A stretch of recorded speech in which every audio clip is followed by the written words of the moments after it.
Hello and welcome to the video where today I'm going to be showing you how I built this fantastic little machine. So this has been named the Brushtail Buggy. It is a small, I'm not quite sure what the scale would be, off-road vehicle that anyone can build with around $40 parts and 3 or 4 hours. If you're more experienced, you can easily do it in one. Anyway, the basic components are quite simple. In here you have your receiver and electronic speed controller. On the front we've got our big torquey JR servo, a front direct drive axle, although there's a minor gearbox in there, and a little, I think it's a 120 size motor. That is connected to the bottom, or the base plate, which is just the roof of a Jiffy box.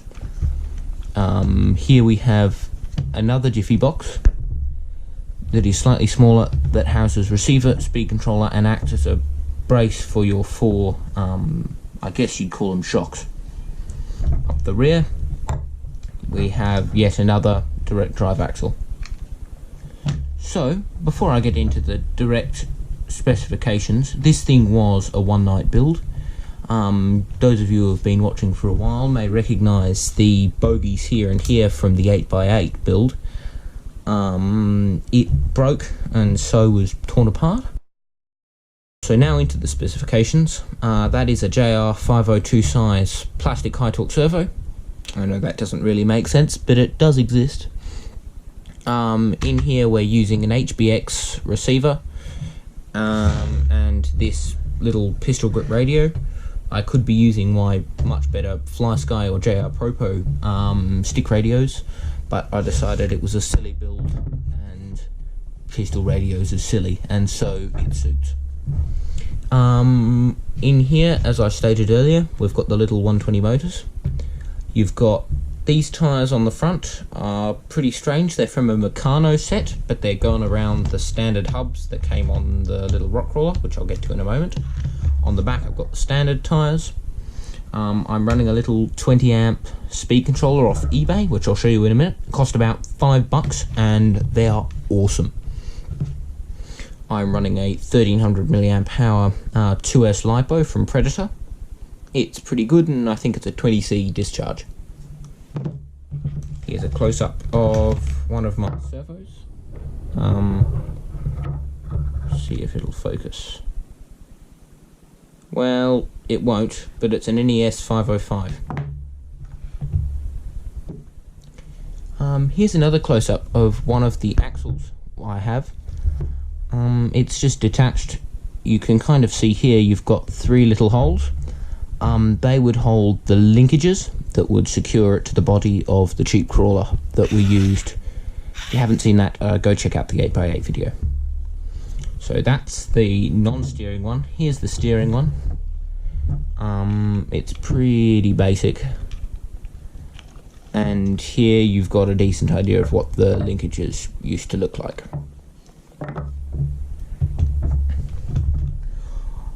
On the underside, you can see how it's been secured, with the linkages have holes drilled in them and have been just screwed, 2 screws, one to a linkage, to the base plate.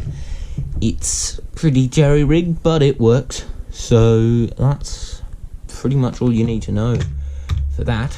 I'll stop the video and get the top off. Alright, so we've now unscrewed the top. There is 1 screw on the bottom. There are also 2 screws that hold your support arms onto these little holes that you can't really see in here and on the other side.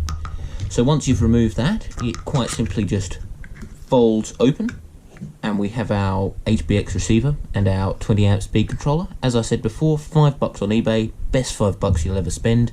They're fantastic. You can use them with any little 2S buggy, crawler, on-road car.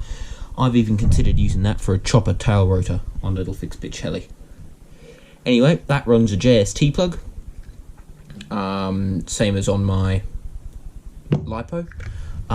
Down here, you can't really see, but you've got the wires coming from the 2 motors. red to red, black to black. They've been soldered together.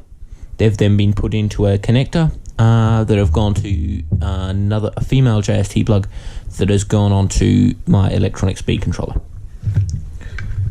Alright, and then this is just a piece of tubing that came out of my HBX touring car. It's now 2.4 gig and didn't need the antenna support. I'll now get on to the part specifically. So this servo came from Mr. Torrance's radio transmitter, which is my first, and it's an old I think it's a 29 meg AM 4-channel radio set. They're pretty hard to come by, the specific servos, but you can get metal ones in store for around $30. They're much better, they're modern, they're digital, all that stuff. You can get them on eBay probably for $7. Anyway, the speed controller I've mentioned, the radio I've mentioned, that came from the same touring car as your antenna. These bogies came from a $15 Kmart RC car. It's really, really nice. I believe they're unfortunately discontinued. So it was a non-proportional, absolute piece of, rubbish.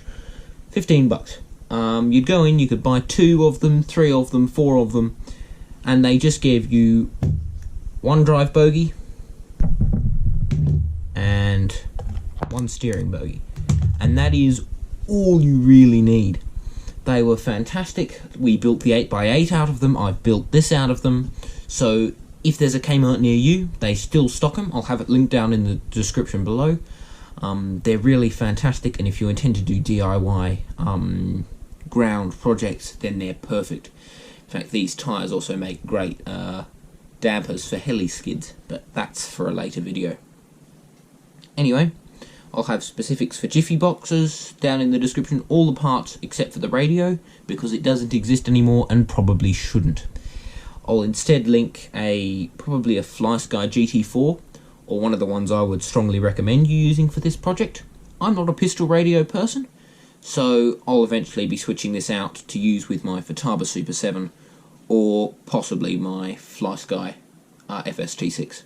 Well, anyway, that is pretty much all I've got for today. I hope you enjoyed the video, and I'm about to cut to some, I guess you could call it, field testing of flooring the car about in the dirt. It's not that fast, but it's good fun. So, I hope you get a chance to build it. If you do, please let me know down in the comments. And, yep, all links in the description. Subscribe.